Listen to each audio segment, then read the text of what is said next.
bagaimana hidup ini harus berdampak. Setuju? Setuju. Saya ulangi, hari ini kita akan belajar bagaimana hidupnya harus berdampak.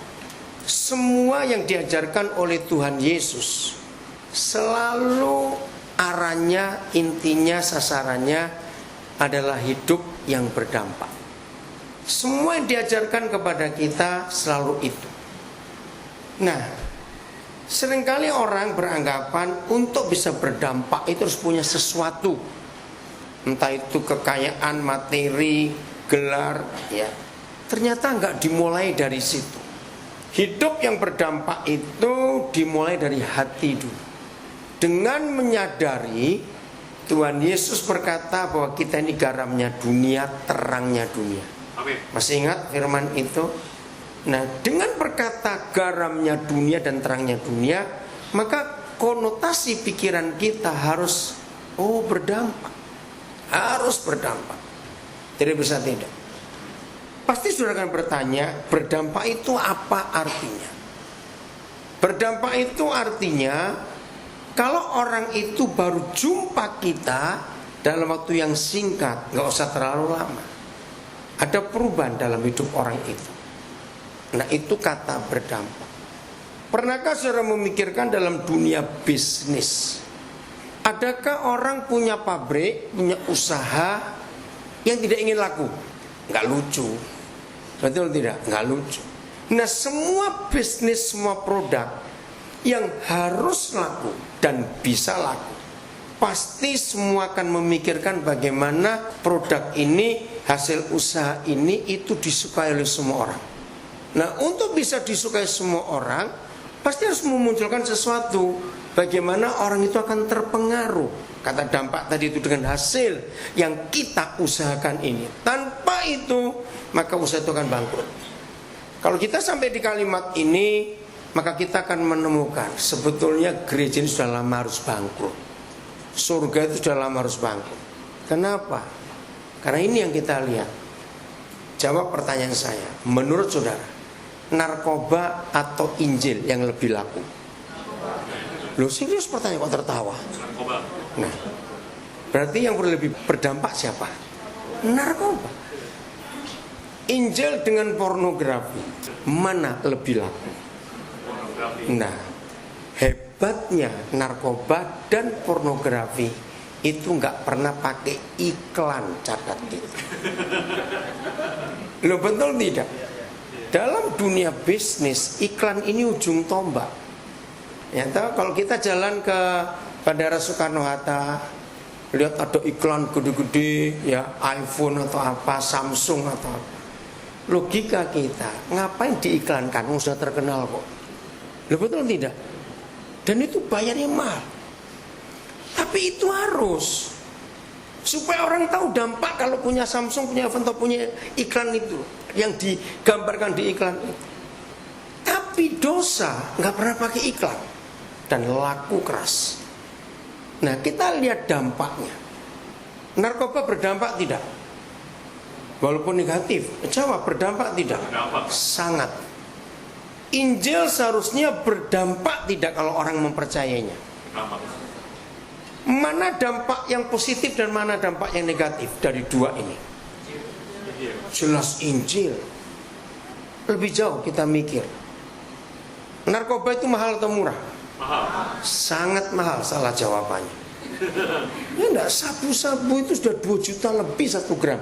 Jangan bilang saya bandar loh, karena saya tahu harganya. Awas kamu. Awas. 2 juta lebih 1 gram. Emas saja kalah. Oke? Injil itu gratis. Coba mikir, nggak pakai iklan, dampaknya mengerikan, mahal, laku keras. Injil itu gratis, dampaknya itu hebat, dan iklan Injil di mana-mana. Lihat, baca koran yang Sabtu terbitnya, iklan gereja di mana-mana. Betul tidak? Terus buat brosur-brosur sebaran untuk acara-acara rohani. Itu sudah berapa ratus juta lagi. Nggak laku. Dalam logika ini, seharusnya gereja terus dibubarkan dari dulu. Atau kalau pakai kata sebaliknya, saya pernah diprotes, dimaki-maki, dimarahi dalam sebuah konferensi misi yang menghabiskan biaya begitu banyak. Saya sampaikan, saya ngajar begini, salah satu, sudahlah, nggak usah pakai teori misi yang muluk-muluk, pakai gini. Ayo, kalau kita mau rendah hati, belajarlah kepada setan. Sebab setan lebih berhasil memenangkan jiwa daripada kita. Ampun, yang marah. Nah, sekarang saya tanya jujur kepada saudara, kalau saudara ada di konferensi itu, setuju nggak saya ngomong begini? Setuju. Lu gak usah takut aja. Setuju.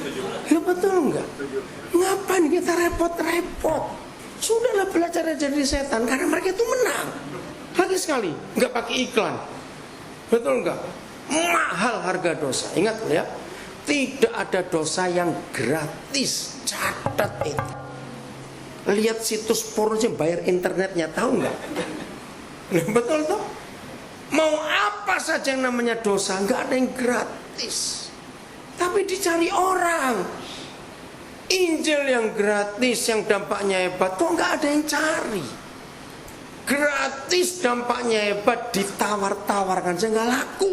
Saya harus mikir ini, bahwa ada yang salah dari hidup kita sebagai gereja. Nah, lalu apa yang kita harus kerjakan? Yaitu tadi, kemanapun kita pergi, hidupnya harus punya dampak dan berdampak. Setuju? Nah, oke. Kita lihat dulu ayat ini.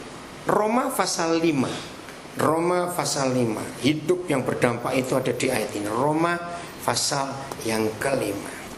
Saya akan baca ayat 12 dulu, ya, perhatikan. Sebab itu sama seperti dosa telah masuk ke dalam dunia oleh berapa orang? Satu orang. Dan oleh dosa itu juga kematian, maut. Demikianlah maut itu, kematian itu telah menjalar. Apa kata lain menjalar? Merambat. Merambat. Apa kata lain merambat? Menular. Menginfeksi. Wih, ngeri sekali. Ada kata outbreak dalam bahasa Inggrisnya. Wah, merebak kemana-mana. Saya ulangi. Demikianlah maut itu telah menjalar, menular, merambat, menginfeksi. Berapa orang? Semua orang termasuk kita tadinya. Karena semua orang telah berbuat dosa. Yang hidup sekarang 7 miliar lebih. Dan semuanya jatuh dalam dosa. Gak ada satupun yang lolos. Yang sudah mati berapa?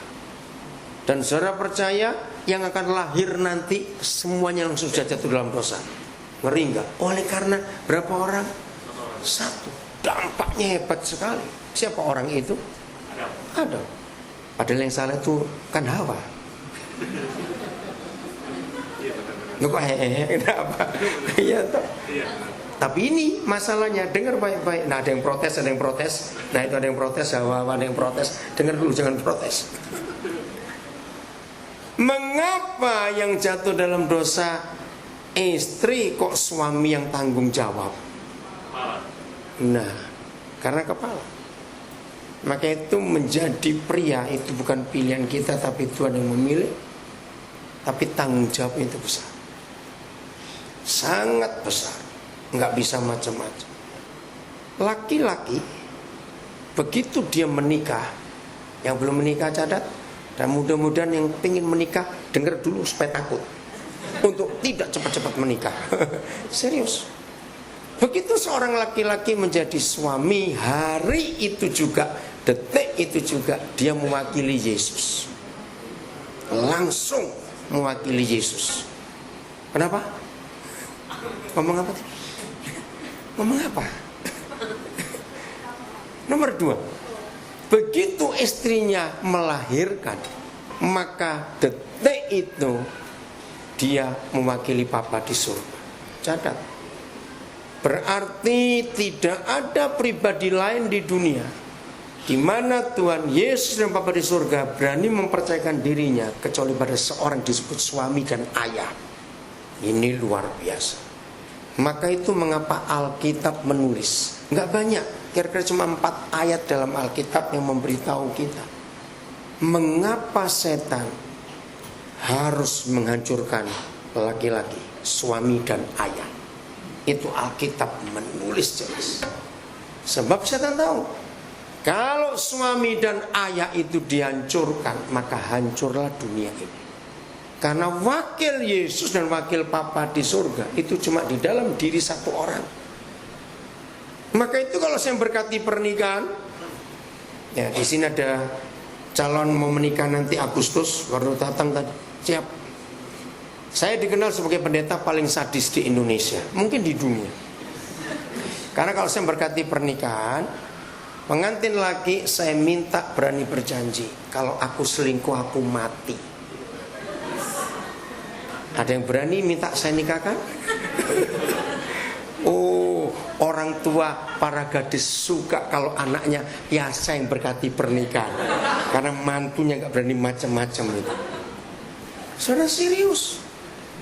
Maka itu begini gadis-gadis, kalau ada cowok dekati kamu dan sudah yakin, maka pertanyaan pertama, dengar ya, ngomong pada pacarmu, nanti kalau kita menikah, kamu berani janji gak kalau kamu selingkuh mati? Kalau dia langsung batal dalam nama Yesus nggak jadi menikah, berarti dia mau selingkuh loh. Gitu aja toh, kok susah? Ayo gadis-gadis jawab, setuju tidak saya ngomong ini? Dengar laki-laki, buka kupingmu. Serius. Di sini ada 2 keluarga yang saya nikahkan dan mereka sudah janji, ini ada di sini 2. Tiga, maaf ya. Ya lupa. Saudara serius. Karena ingat suami tadi, kalau sudah jadi suami mewakili siapa? Tuhan Yesus. Begitu anaknya lahir dia mewakili apa di surga. Oh dahsyat sekali. Bangga nggak kalau itu jadi laki-laki? Bangga. Kok nggak bangga mau jadi apa? Ditanya kok diam saja nggak jawab. Hebat Alkitab ini. Oke, nah jadi yang salah istri, tapi suami harus bertanggung jawab. Lanjut, jadi ngeri ya, hanya karena 1 orang saja. Ayat yang ke-15. Tetapi karunia Tuhan tidaklah sama dengan pelanggaran Adam. Sebab jika karena pelanggaran 1 orang, semua orang telah jatuh di dalam kuasa maut. Saya tambahkan 1 kata. Maka jika karena, maaf, sampai mana tadi ya? Saya ulangi lagi ya. Kok tertawa loh? Oh, saya mau tanya. Saya ulangi. Tetapi karunia Tuhan tidaklah sama dengan pelanggaran Adam.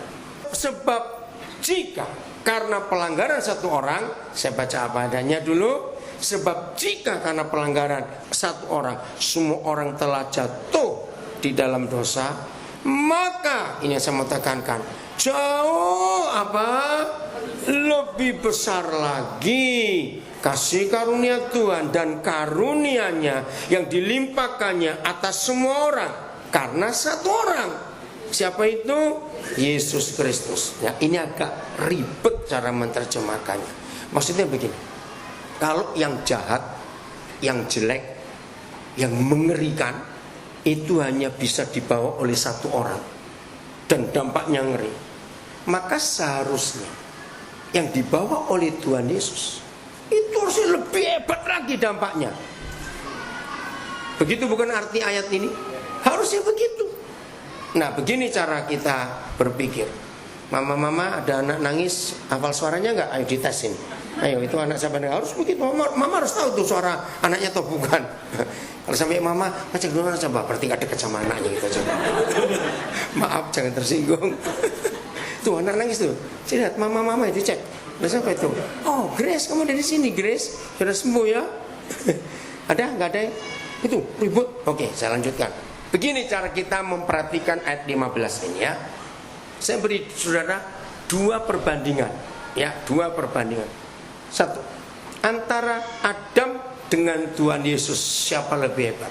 Ini pertanyaan konyol, tapi untuk memudahkan kita mengerti. Siapa lebih hebat? Jelas Tuhan Yesus. Yang dibawa Adam itu kan kematian dan hukuman. Yang dibawa Tuhan Yesus kan anugerah dan pengampunan. Nah, antara kuasa dosa dan kuasa pengampunan, mana yang lebih hebat? Pengampunan. Jelas kuasa pengampunan. Nah, ayo kita gabung. Yesus Tuhan jauh lebih hebat dari Adam. Kuasa yang dibawa Yesus itu pengampunan jauh lebih hebat daripada Adam.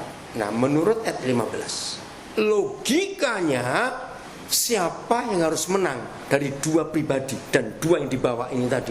Logikanya, coba jawab. Harusnya yang dibawa oleh Tuhan Yesus. Itu maksud ayat 15. Tapi faktanya, siapa yang kalah sampai hari ini? Tuhan Yesus. Ngerti ya maksud ini, saudara? Kenapa? Kenapa kalau kejahatan, kalau dosa itu bisa cepat menjalarnya, menularnya? Kenapa kalau Tuhan Yesus lambat sekali? Kurang berdampak. Kenapa? Oke. Sekarang kita pakai ilmu bisnis. Sebuah produk yang sangat hebat khasiatnya, dampaknya, pengaruhnya, ya, gratis, tapi tidak laku. Yang tadi itu saya nggak usah ngomong lagi, laku keras. Maka dalam dunia bisnis yang salah apa? Marketing. Siapa marketingnya kerajaan surga? Kita. Berarti kita goblok semua. Kita jasun masyarakat. Jangan marah saya ngomongin. Lu betul nggak? Ya ngaku nggak? Kalau nggak goblok kan nggak begini. Saudara, ini kesalahannya. Maka gereja harus belajar marketing sebaik-baiknya. Maka itu tadi saya katakan, sudahlah, kalau mau belajar marketing kepada setan aja. Hebat mereka itu. Sayang mereka nggak buka fakultas marketing. Untuk kita bisa belajar kepada mereka. Kok bisa begitu hebat dampak mereka. Ayat 16. Dan kasih karunia yang dibawa Tuhan Yesus ya, tidak berimbangan dengan dosa satu orang. Jelas nggak seimbang. Sebab dosa yang begitu besar sekalipun yang dibawa oleh satu orang dibandingkan pengampunan Tuhan Yesus besar bukan? Jauh lebih besar. Sebab penghakiman atas satu pelanggaran itu telah mengakibatkan penghukuman. Betul. Tapi penganugerahan karunia atas banyak pelanggaran itu mengakibatkan pembenaran. Luar biasa. Saya lanjutkan ayat 17. Sebab jika oleh dosa satu orang maut telah berkuasa oleh satu orang itu, maka seharusnya, saya tambah kata seharusnya, lebih benar lagi mereka di sini siapa? Kita yang telah apa? Baca. Menerima, enggak cuma sekedar menerima, tapi menerima dengan kelimpahan. Apa yang kita terima dengan kelimpahan? Kasih karunia, pengampunannya, grasinya. Terus dan enggak cuma menerima kelimpahan kasih karunia, anugerah kebenaran. Maka kita yang seperti itu akan apa dan akan apa? Akan hidup dan berkuasa. Nah, ini kegagalannya. Setelah kita diampuni oleh Tuhan Yesus, kita cuma hidup tetapi tidak berkuasa. Kenapa kita cuma hidup dan tidak berkuasa? Karena kita simpan kelimpahan anugerah tadi hanya untuk kita sendiri. Kita tidak mau membagikan pada orang lain. Betul? Alasannya sederhana. Dengar, cuma dua. Satu, saya sibuk. Itu alasan pertama. Waktu Tuhan minta kita membagikan. Tapi para pengedar narkoba nggak ada kata sibuk. Ini bedanya. Betul? Maaf ya kalau saya cerita jangan anggap saya pengedar juga awas kamu. Saya memperhatikan para pengedar itu. Permintaan jam 3 subuh berangkat atau tidak? Berangkat. Bahaya. Mengancam. Bisa nanti informannya itu pakai pakaian biasa. Mereka tahu risikonya. Kenapa mereka nekat? Karena punya tujuan. Ini yang dimiliki oleh banyak anak Tuhan. Kedua, kita takut. Bahkan dia Islam, dia kan Muslim, dia kan Hindu, dia kan ini. Maksudmu Injil hanya untuk orang Kristen, saya tempeleng kamu. Begitu aja sudah. Lo betul nggak apa arti kata itu? Kalau kita takut mengedarkan ini, kalau para pengedar narkoba itu takut karena polisi ada di mana-mana, ada yang jebak, ada segala macam, bisa tuh terjadi itu. Tapi lihat berita tiap hari, berkurang atau bertambah pengedarnya? Bertambah sudah. Nah ini yang kita kurang. Kita nggak punya hati seperti mereka. Jadi apa alasan pertama tadi kita? Sibuk. Alasan kedua, takut. Nah ini yang membuat surga rugi. Karena kita cuma hidup, tapi tidak berkuasa oleh Injil itu, oleh kekuatan itu. Saya nanti akan memberikan kesaksian yang ada di sini. Jadi maaf ya, saudara, saya akan sebut namanya nanti itu supaya saudara bisa, yang lain bisa tahu bagaimana Tuhan bawa saya itu bisa berdampak pada siapa saja tanpa terkecuali. Ini hal yang sangat penting dalam kehidupan kita, untuk membawa Injil itu dikenal oleh semua orang. Oke, saya baca lagi ayat 17. Sebab jika oleh dosa satu orang maut telah berkuasa oleh satu orang itu, maka lebih benar lagi kita, saya ganti kata kita, yang telah menerima kelimpahan kasih karunia dan anugerah kebenaran akan hidup dan berkuasa oleh karena satu orang itu, yaitu Yesus Kristus.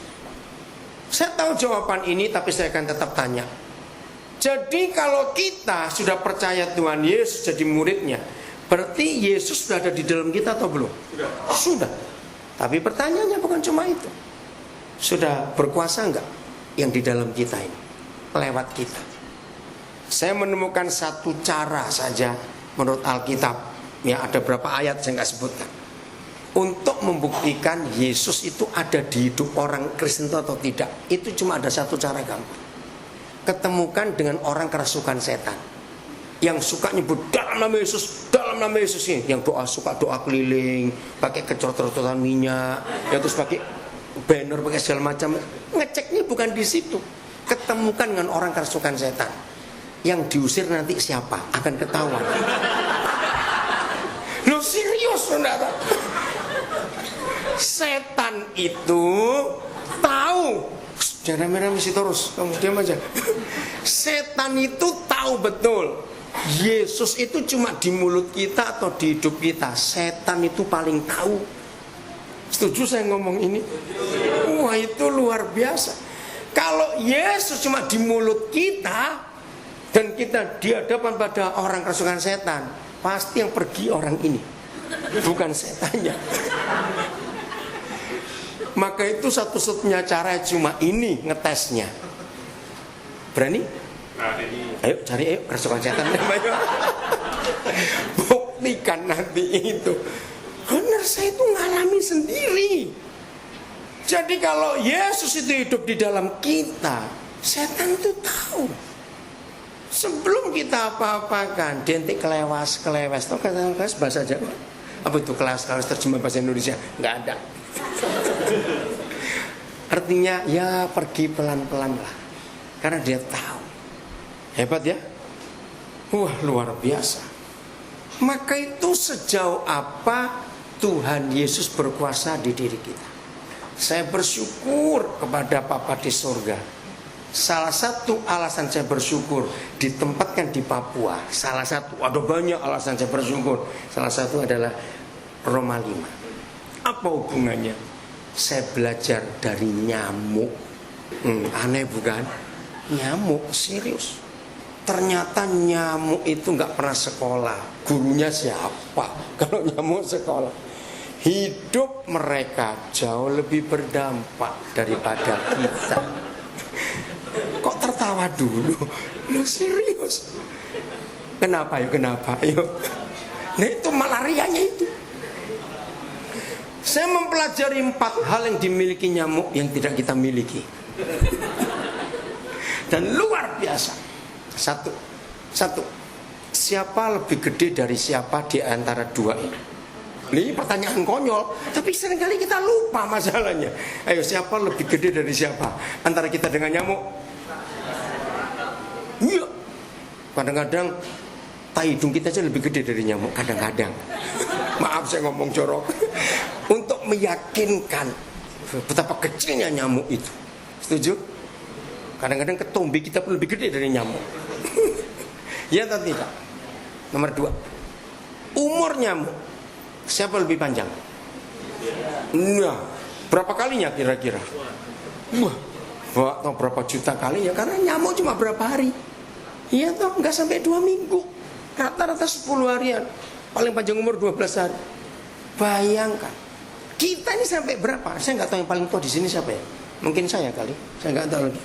Dengar baik-baik. Sudah kita lebih gede, kita lebih panjang umur. Yang ketiga, ruang gerak nyamuk. Ngerti katanya dia? Luas wilayah gerak nyamuk dengan ruang gerak kita, siapa lebih luas? Yang tinggal di apartemen, siapa pernah menghitung maksimal nyamuk bisa terbang sampai lantai berapa? Enggak 9, enggak. Apartemen lantai berapa? Sebelah ada nyamuk. Kamu bawa pasti itu. Enggak mungkin terbang. Atau nyamuknya naik lift.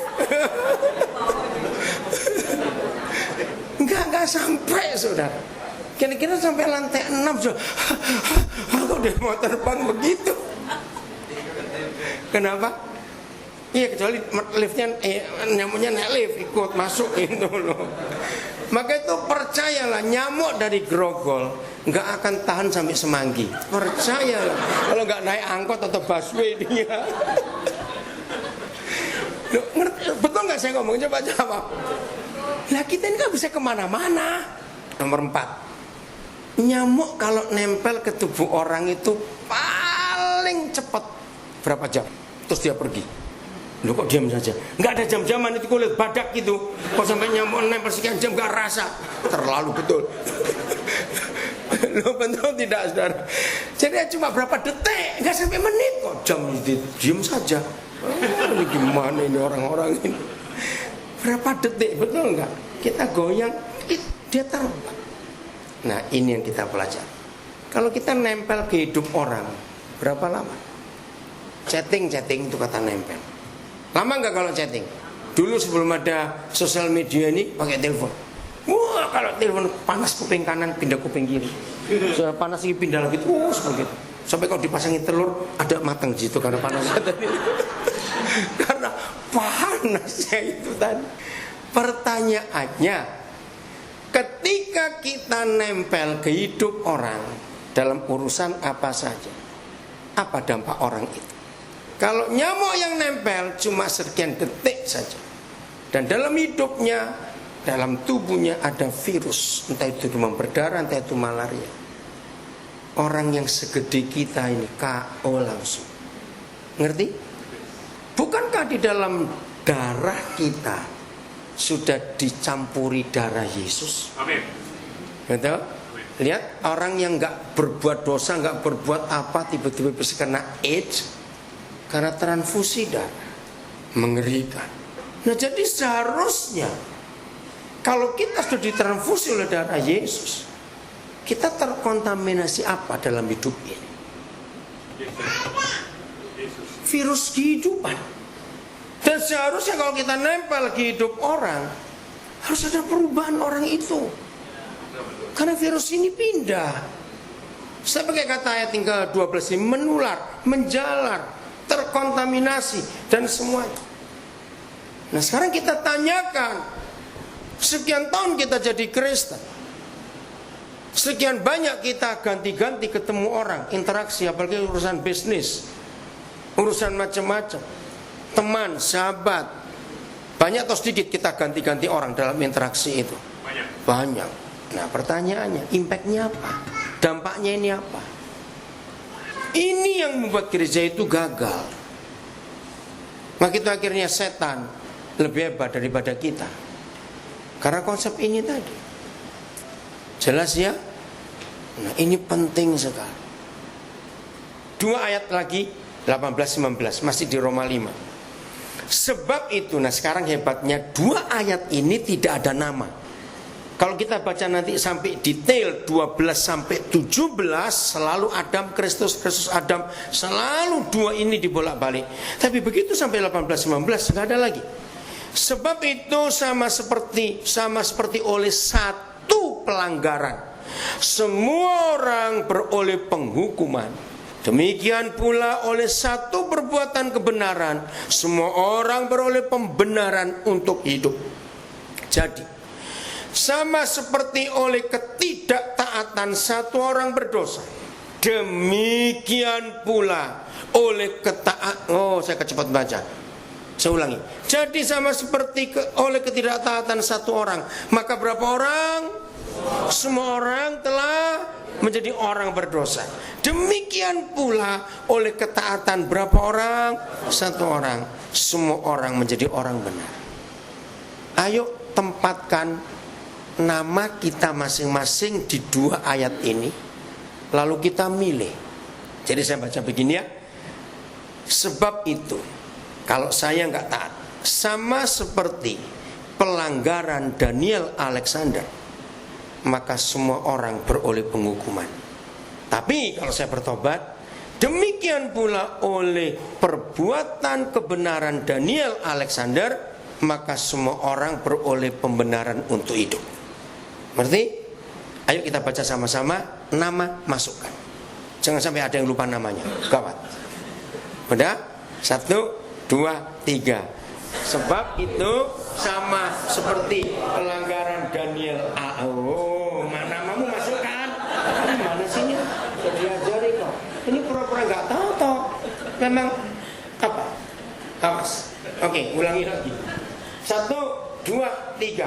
Sebab itu sama seperti pelanggaran Daniel. Ulang-ulang, namamu nggak keluar. Ulang ya. 1, 2, 3. Sebab itu sama seperti pelanggaran.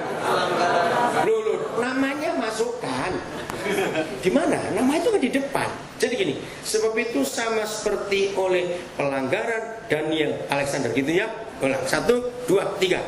Sebab itu sama seperti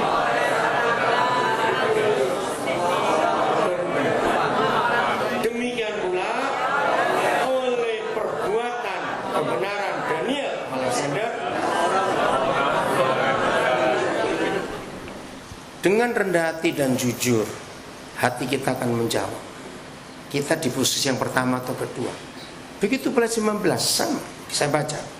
Jadi sama seperti oleh ketidaktaatan Daniel Alexander, semua orang telah menjadi orang berdosa. Demikian pula oleh ketaatan Daniel Alexander, semua orang menjadi orang benar. Ini luar biasa, saudara. Sebentar, saya mau tunjukkan satu fakta ini. Ini terjadi tanggal 7 Maret yang lalu. Jadi belum lama ya, 7 Maret. Saya akan tunjukkan ini bagaimana Tuhan bekerja. Okta, kamu sini Okta. Sini. Gak disuruh apa-apa, diam. Aduh, salah maaf. Kehapus. Aduh, sayang sekali ya. Aduh, saya mau pakai highlight, ternyata salah udah. Jadi malam itu kami bertujuh dari Jakarta ke Palangkaraya. Nah, begitu sampai di Palangkaraya, kami masuk hotel karena panitia yang ngundang kami nempatkan kami di Swiss Bell di Palangkaraya.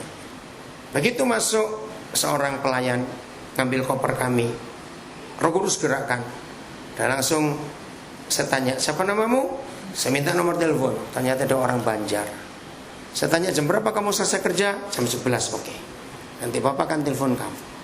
Tapi saya SMS dulu. Saya sampaikan apa yang Tuhan tunjukkan kepada saya.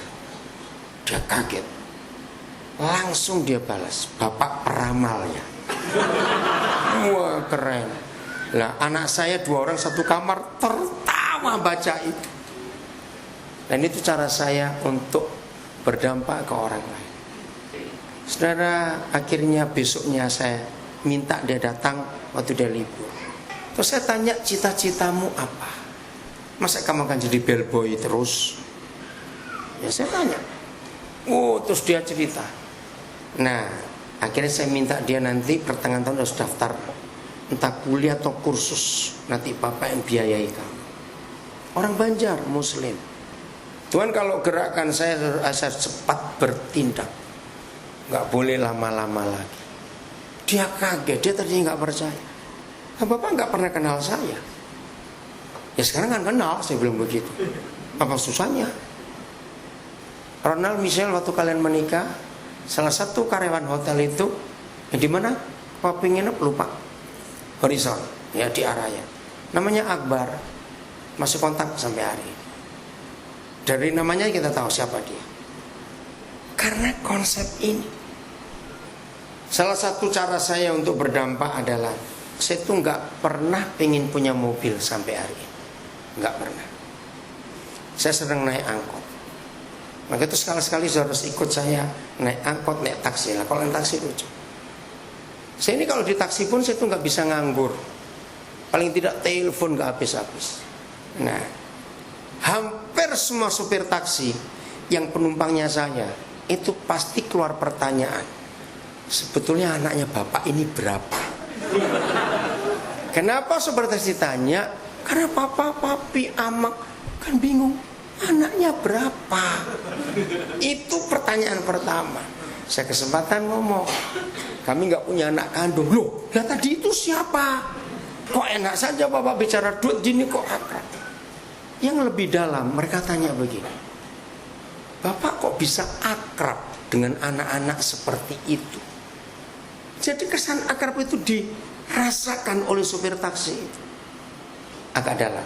Yang lebih dalam lagi, supir taksi berkata begini, seandainya saya kenal bapak dari dulu, mungkin saya gak akan begini hidup saya. Mengharukan bukan? Yang lebih dalam lagi, boleh gak saya jadi anak bapak? Dan kebanyakan muslim, saudara tahu. Dan yang luar biasa, ada supir-supir taksi yang jauh lebih tua dari saya. Karena dia dari kecil bilang, saya nggak pernah merasa keakraban dengan ayah saya, walaupun dia sudah lama meninggal. Wah, itu kesempatan. Maka itu kalau sudah ikut saya naik taksi, sudah akan kagum. Tidak sedikit supir taksi, kalau saya sudah bayar, saya minta dia keluar. Karena dia bingung, untuk apa Pak? Saya cuma ingin peluk dia. Wih, dia kaget sudah. Saya cuma ingin beri pelukan kalau dia ingin punya bapak betul.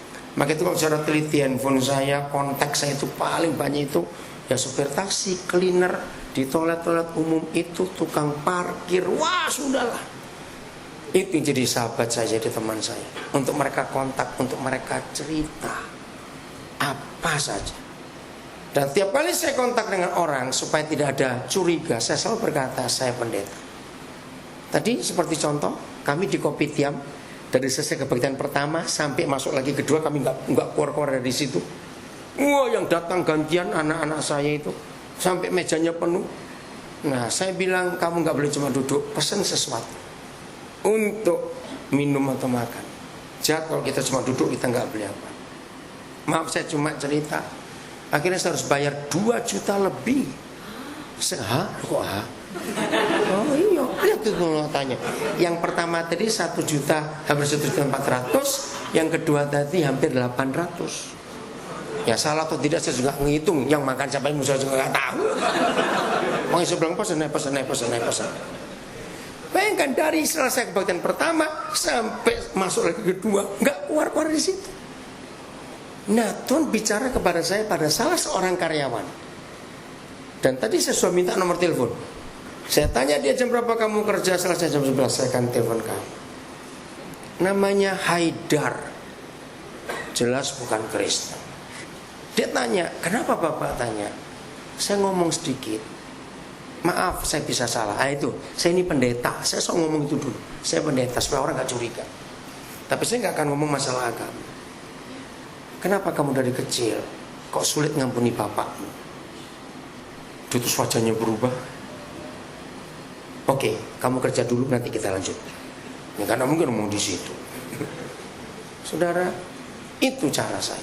Kemana saja saya pergi, saya ingin punya dampak dalam hidup. Yaitu tadi, jangan berkata sibuk. Yang kedua, jangan pernah takut. Karena kasih itu tidak menakutkan orang. Betul, di dalam kasih itu nggak ada ketakutan sama sekali.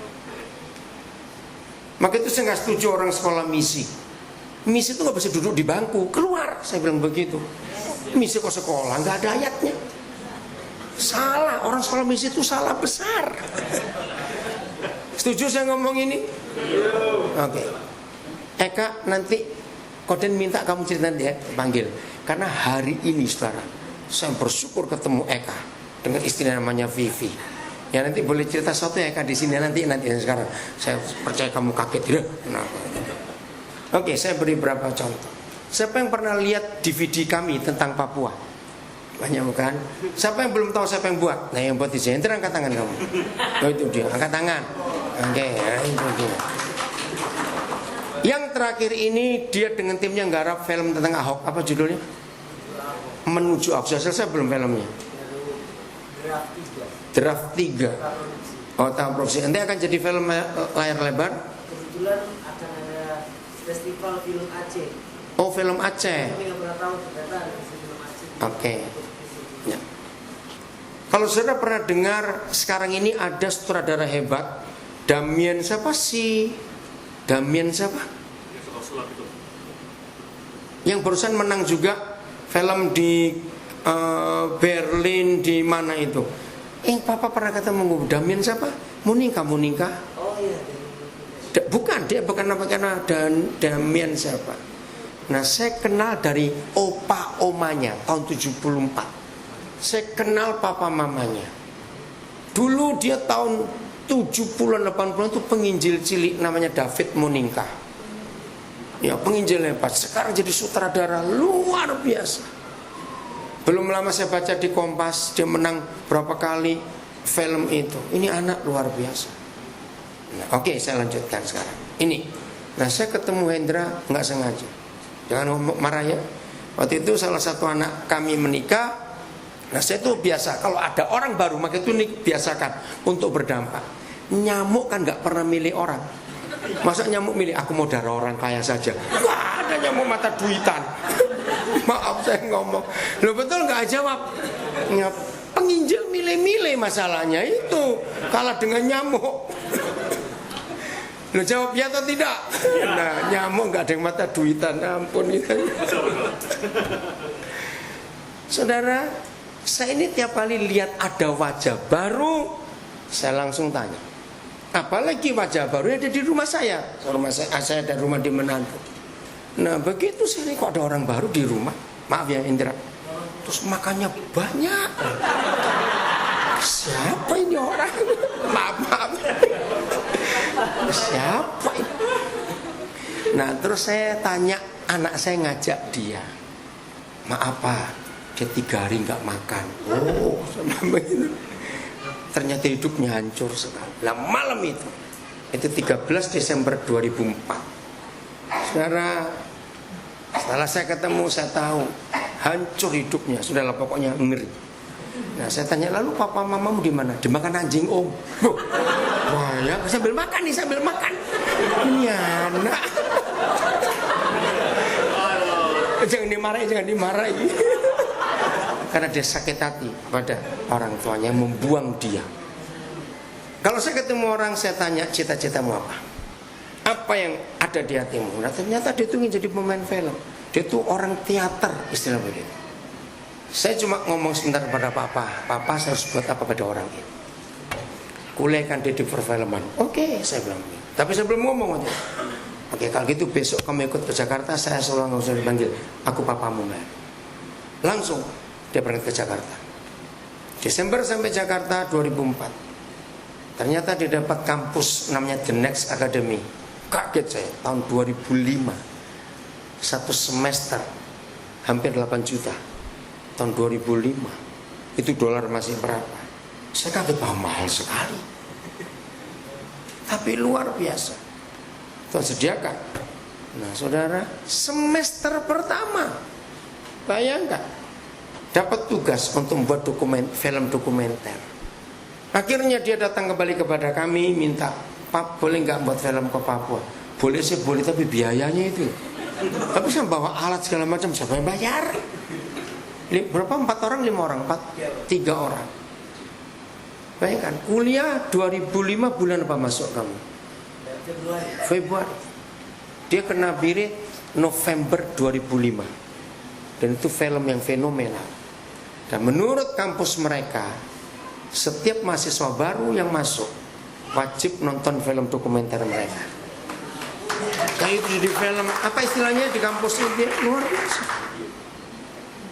Nah, akhirnya film kedua muncul 2013 yang lalu. Saudara, coba kalau saya berkata saya sibuk, nggak kenal kok, biarin aja. Saya melakukan itu.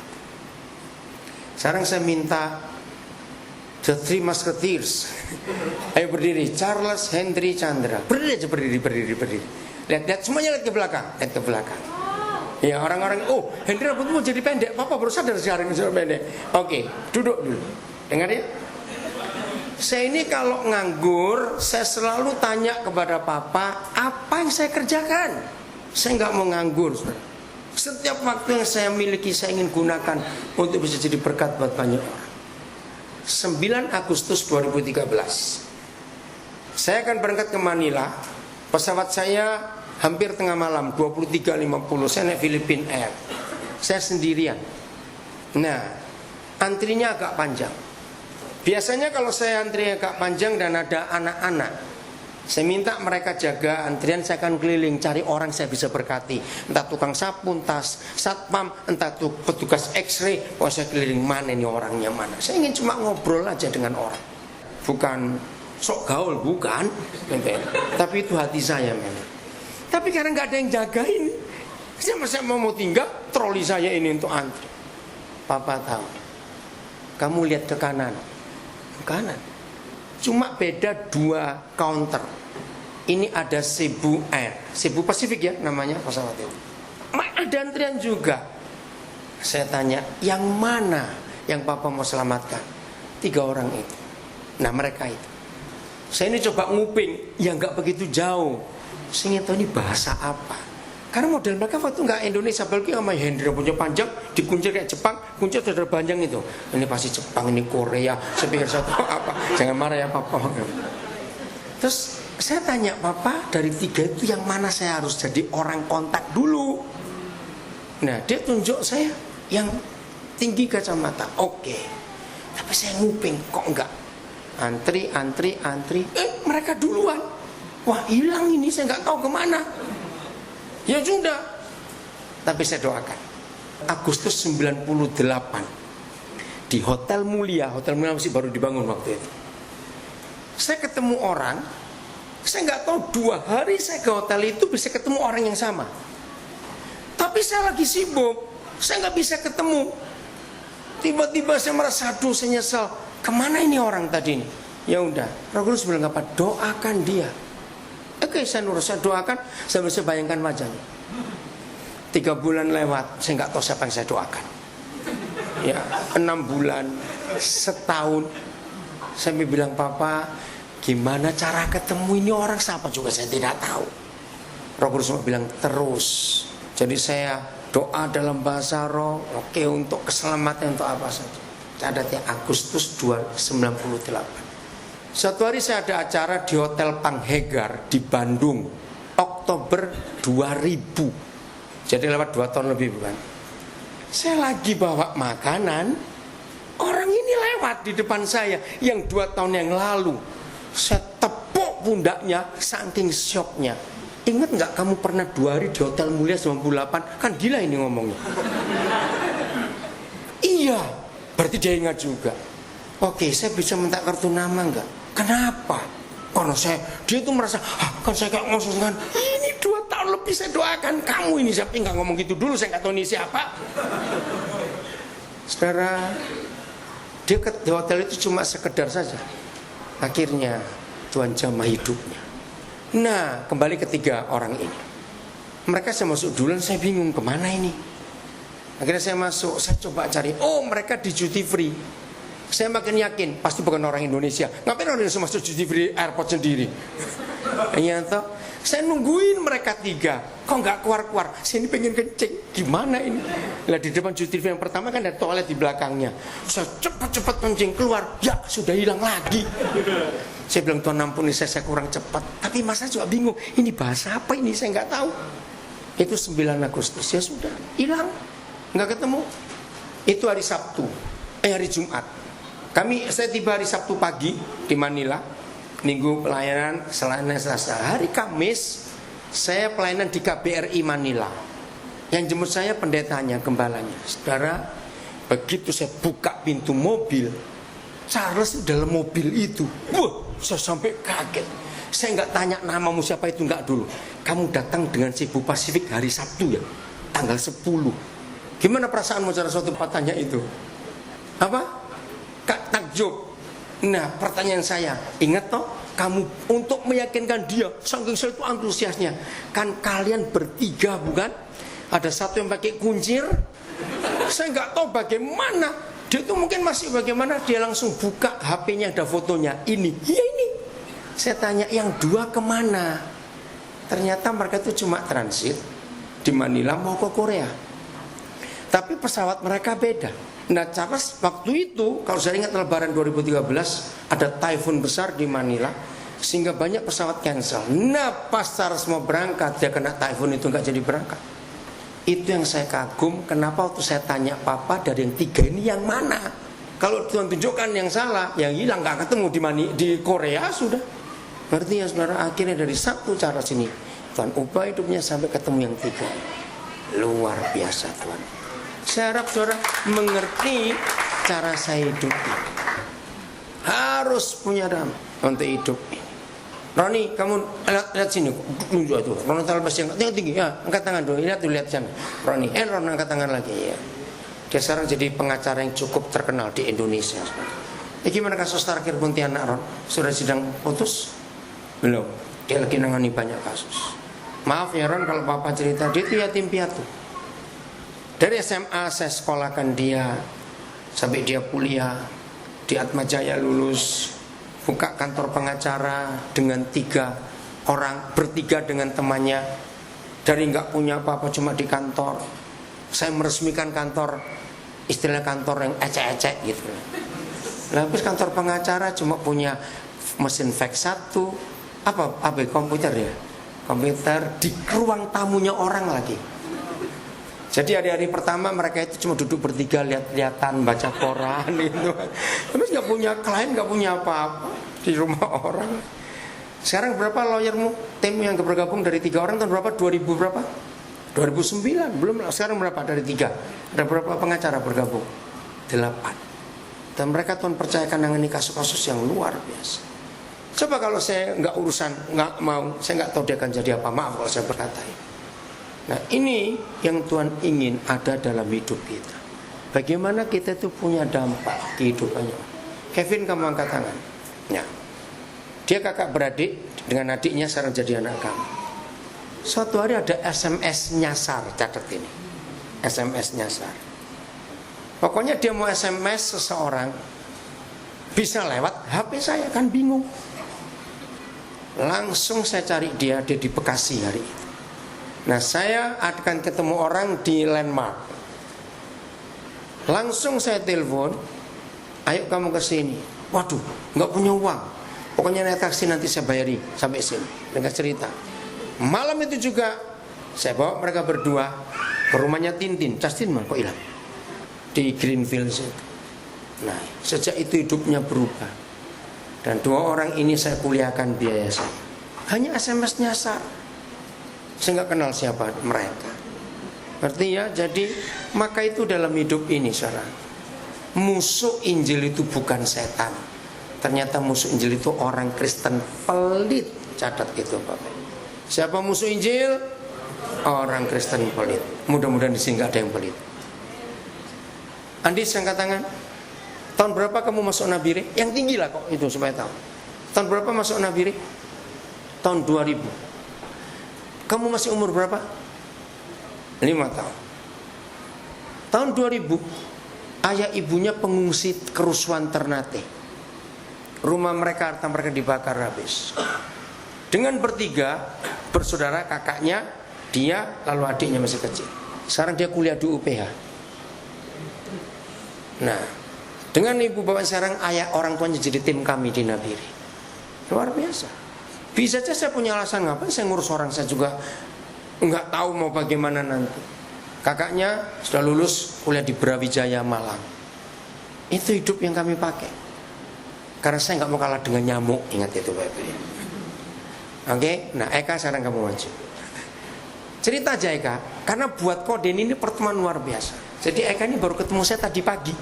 Harusnya dia itu pulang, tapi ikut lagi ke bagian kedua ini.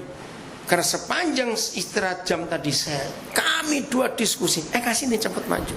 Nah ternyata dalam hidupnya dia itu banyak pertanyaan. Nah sampai teman-teman sekitarnya merasa nggak tahan, aneh gitu pertanyaan macam. Coba kamu cerita sedikit aja bagaimana pertemuan kita hari ini. Ini nggak bicara soal dampak tadi itu. Oke, dampak. Dikit-dikit sih nggak usah takut. Oke. Lalu saya ketemu Koden.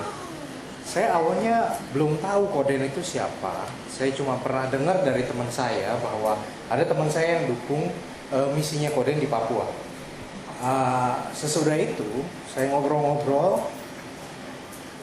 Saya mulai banyak pertanyaan about money, about personal life, tentang relationship, tentang bisnis, dan banyak hal lagi yang menurut saya itu kalau di dunia sekuler itu seperti ini. Tapi kalau misalnya saya pengen tahu dari Koden yang udah banyak sekali pengalamannya dan udah jadi misi segala macam dan hidupnya berdampak bagi orang lain begitu besar.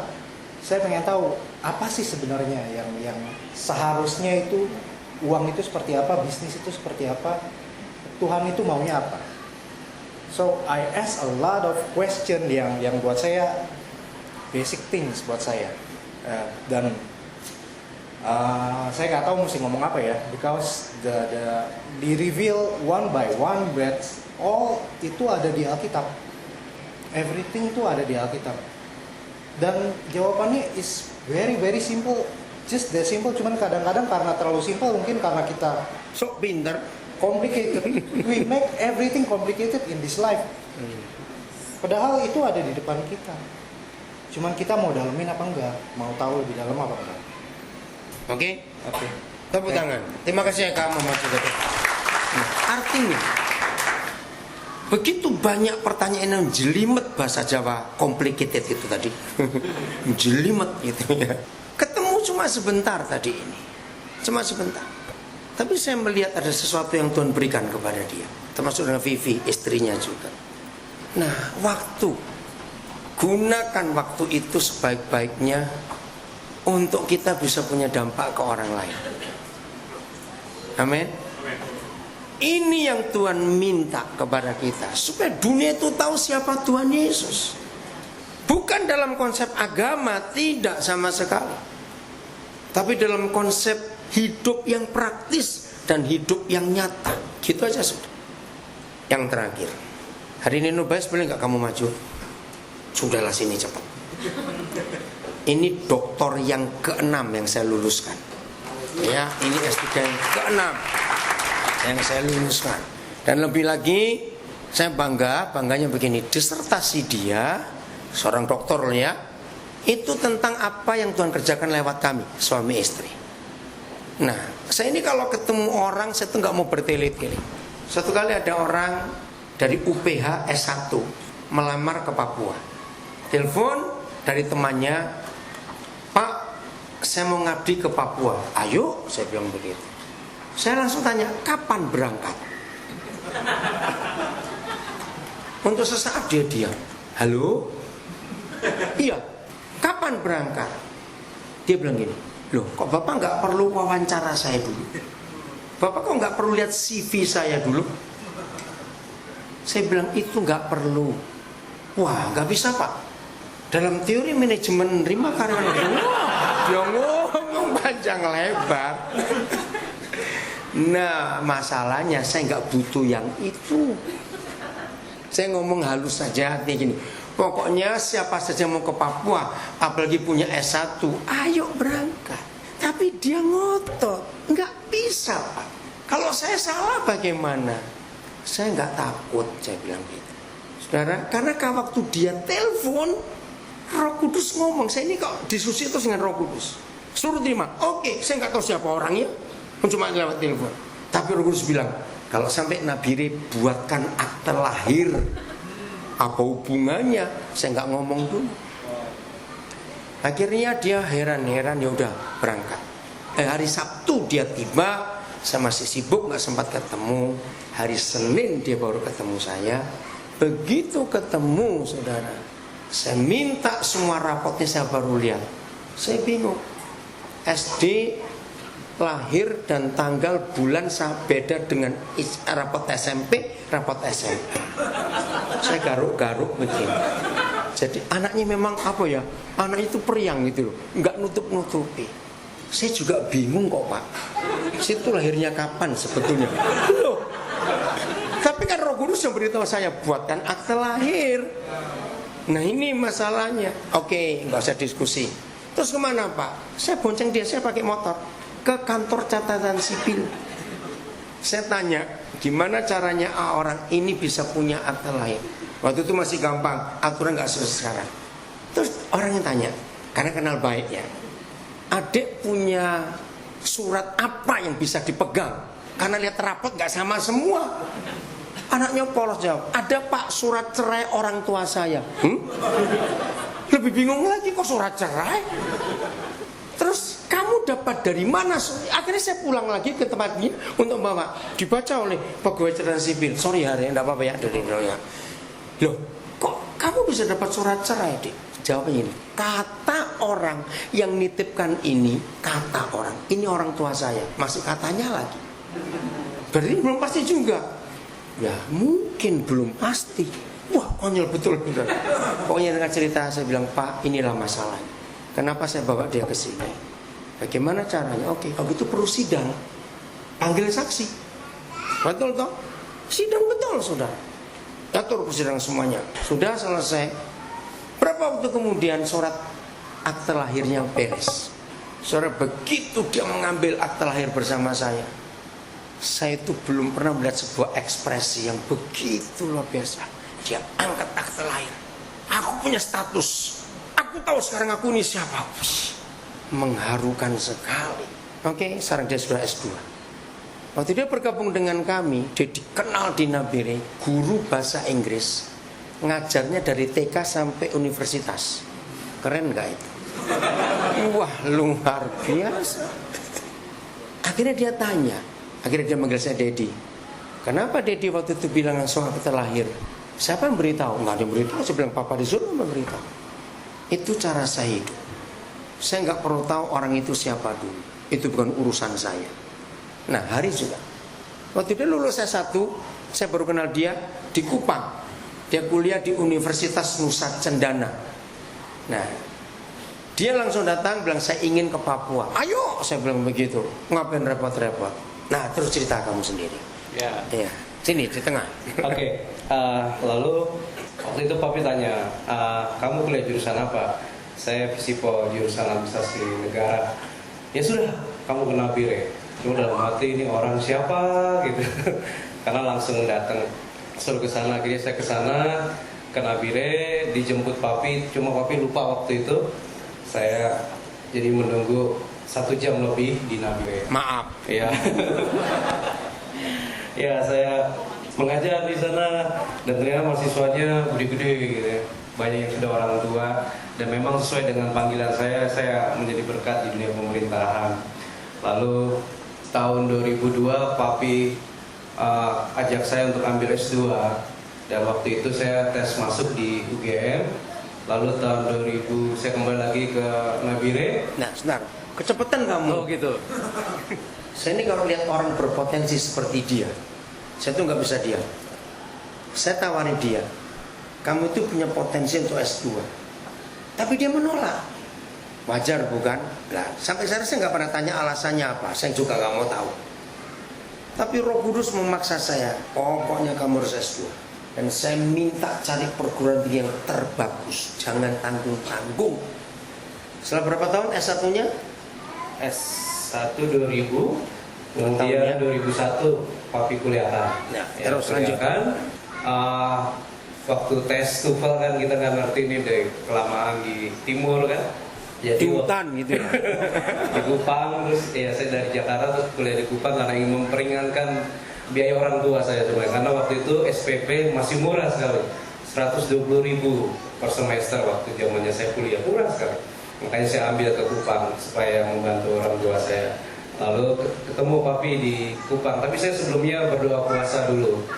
Tuhan taruh hati saya ke Papua, cuma saya nggak tahu dengan siapa gitu, tempat tinggalnya, kemudian orangnya siapa gitu.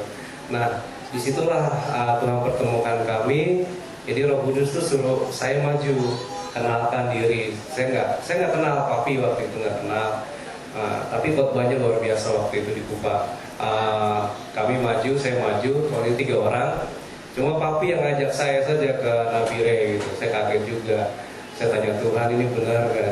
Saya juga cari di peta Nabire itu di mana ya? Karena nggak pernah dengar Nabire, Jayapura gitu kan, Manokwari, Sorong ya.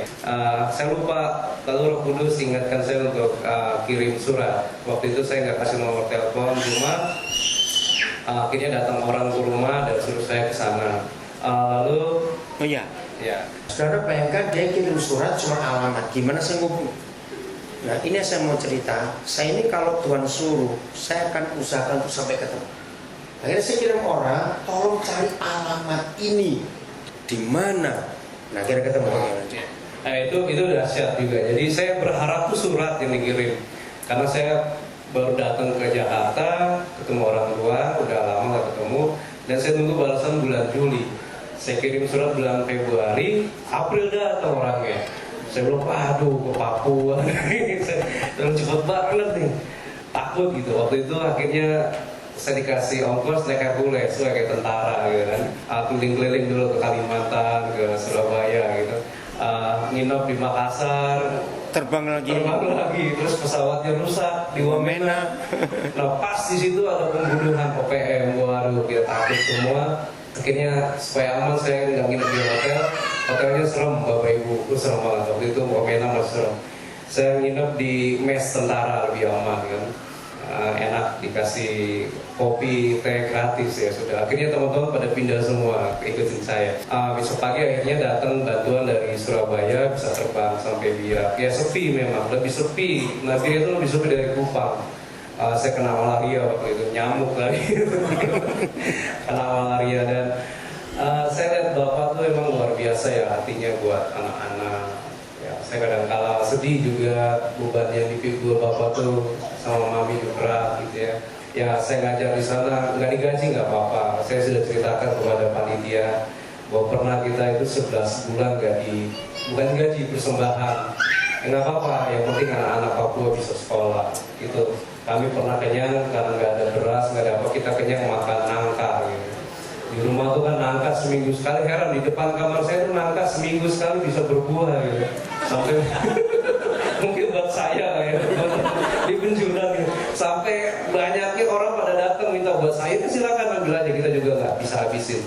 Ya terus kita mulai bangun SMA tahun 2004, 2005 ya, SMA dengan keadaan yang luar biasa kurang sebenarnya, tapi dengan iman itu Ya berarti sudah S2 dia ya, itu S2 luar biasa. Saya jadi wakil kepala sekolah waktu itu, dan bikin kegiatan banyak sampai kita dimarah-marahin sama pendeta. Kamu izin saya dulu, aneh kok bikin OSIS kok pakai izin pendeta tuh.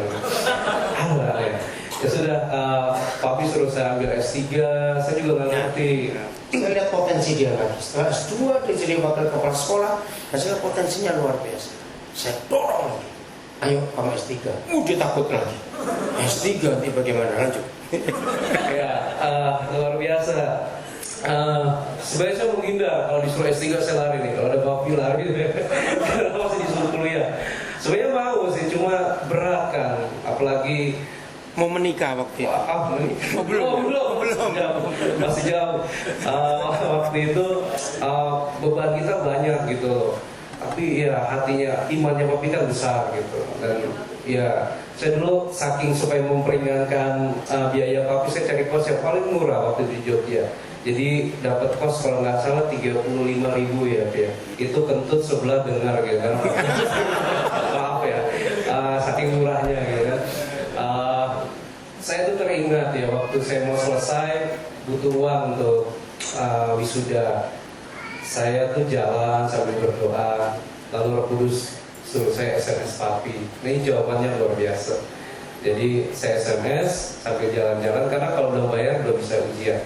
Papi bilang, saya SMS nih, ada uang nggak? 8 juta sekian untuk bayar SPP karena kalau nggak bisa ujian tesis. Lalu nggak berapa lama langsung papi balas, puji Tuhan, papi baru berdoa, papi baru dapat duit 8 juta sekian. Pas papi selesai berdoa, buka handphone, ternyata SMS kamu masuk. Berarti ini uang buat kamu. Luar biasa. Ini cara kerja yang luar biasa. Coba kalau saya nggak SMS, saya nggak bisa ujian. Ya, untuk orang lain uang. Ya, saya terus ya puji Tuhan, saya juga kemarin tuh bisa jadi berkat ya buat S2 di pedalaman di Serwi, kemudian kemarin ke Wamena. Itu juga karena Tuhan melalui papi yang mau taat sekolahkan saya. Mereka senang. Wah, kalau saya datang kemarin lucu. Jadi S3 dong sudah ya? S3, ini udah S3. Jadi saya datang kemarin di Serwi. Jadi saya harus naik pesawat. Ngajar doktoralnya. Ngajar. Saya lebih senang UTO, Tuhan punya cara, mereka lebih semangat. Jadi saya ngajar naik pesawat dulu Garuda, keren. Ngajar naik pesawat gitu ya. Di Papua tuh. Jadi turun di Biak, lalu naik pesawat kecil lagi. Susi Air. Saya tunggu, ternyata nggak jadi karena di Serui itu hujan lebat. Jadi pesawatnya kecil, ini pesawatnya kembali lagi. Jadi pesawat yang pertama yang kita mau naik itu kembali lagi. Jadi saya harus nginep di hotel. Nginep di hotel itu puji Tuhan tuh dibayarin sama Pemda Serui semua. Nginep, besoknya saya pergi dan akhirnya sampai mereka senang sambut kami. Ada 2 orang waktu itu sambut kami dan saya ngajar akhirnya hari Minggu jam 4 sore dan sampai jam 6 sebenarnya. Wah, mereka senang, ramai sekali diskusi, pokoknya hal-hal baru saya berikan. Itu dosennya, mahasiswanya udah tua-tua, banyak yang sudah tua-tua, lebih tua dari saya jauh. Saya lihat udah jam 6, saya bilang kita sudah ya, saya bilang gitu. Ini teman-teman yang Muslim akan sholat, kan gak enak kalau kita terus yang Muslim tuh mengangkat, Pak hari ini sholat maghrib libur kita. Libur. Kami mau denger terus Pak Hari. Oh ya sudah kalau gitu. Ini serius nih, nggak marah ya? Nggak marah Pak Hari. Sampai jam 7 malam kalau bisa. Oke, sudah akhirnya jam 7 malam ngajar. Lalu 3 jam saya ngajar dan puji Tuhan listriknya mati. Listrik mati akhirnya kita stop, berhenti. Ya sudah, ini tandanya Tuhan suruh kita berhenti. Ya sudah, kita berhenti, beres, tiba-tiba nyala lagi lampu. Ya sudah, mereka senang dan saya terus ada yang di kelas Jayapura juga sudah cukup tua, bahkan ada yang umurnya 70 mahasiswa saya. Aduh, saya tuh ini berat. Dia dari Muslim, saya ngajar, saya masihkan firman-firman Tuhan tapi dengan bahasa yang universal. Dia semangat sekali. Cuma waktu saya suruh bikin proposal tesis, dia pakai bahasa Arab semua, saya bingung. Saya bilang, Bapak, aku kerja di mana? Saya di pengurus masjid, Pak. Oh iya, kalau bisa proposal pakai bahasa Indonesia. Karena kita kan kuliah di Indonesia, jangan pakai bahasa Arab, nanti nggak ngerti kita semua. Oh iya Pak. Ya itulah. Jadi melalui papi saya bisa menjadi berkat bagi banyak orang. Khususnya saya lebih senang di pedalaman, tapi istri saya kasihan. Istri saya sering ditinggalin gitu. Dia sedih. Sebentar lagi ikut. Oke, jadi ya saya harus jadi dampak. Jadi saya banyak merenung waktu nginep di hotel Biak tuh, Tuhan kasih sunset yang luar biasa. Saya kirimin ke mereka luar biasa sunset. Saya juga nongkrongin sunset sampai begitu. Makanya luar biasa di Biak. Saya sampai merenung, Tuhan apa ini maksudnya Tuhan, saya ngajar selesai S3 gitu, kemudian berkat. Saya nikmati sih, saya nggak takut mati ya. Di pesawat tuh kecil-kecil ya. Bapak Ibu jadi dalam pesawatnya tuh kita bisa lihat, bahkan bisa colek pilotnya gitu ya. Pilotnya sering kali di sana yang bikin pesawat jatuh tuh karena cuaca berubah cepat. Tapi saya bilang ya hidup adalah menghasilkan buah, tapi mati adalah pokok. Itu aja sih. Amen. Paling yang sudah nanti tidak apa-apa lah itu. Oke, nah ini prinsip saya. Waktu dia lulus S2 di UGM, maka untuk S3 saya nggak mau milihkan dia kampus yang lebih rendah dari UGM. Harus menanjak terus. Saya paksa dia masuk UI. Dan luar biasa, jadi doktornya itu dari UI, saudara. Maka itu hidup ini harus selalu jadi berkat. Dan jangan pelit. Amin. Maka dunia akan melihat Yesus lewat kita semua. Amin. Siap berdampak?